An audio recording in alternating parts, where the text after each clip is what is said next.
So guys, kembali lagi bersama saya Yudis. Di video ini kita akan membahas SSD atau Solid State Drive, atau yang biasa kita kenal sebagai pengganti atau upgradean dari hard disk.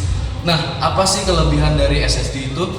SSD ini memiliki kecepatan membaca data dan mengcopy data. Kenapa sih SSD itu memiliki kecepatan yang beda? Karena SSD ini Solid State Drive dan satunya lagi hard disk, karena hard disk itu menggunakan piringan magnet seperti ini.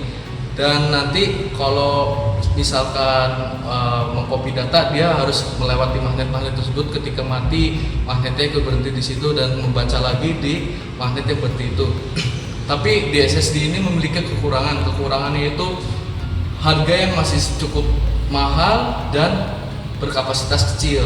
Nah gitu guys, jadi kita akan melihat cara mengganti hard disk to SSD.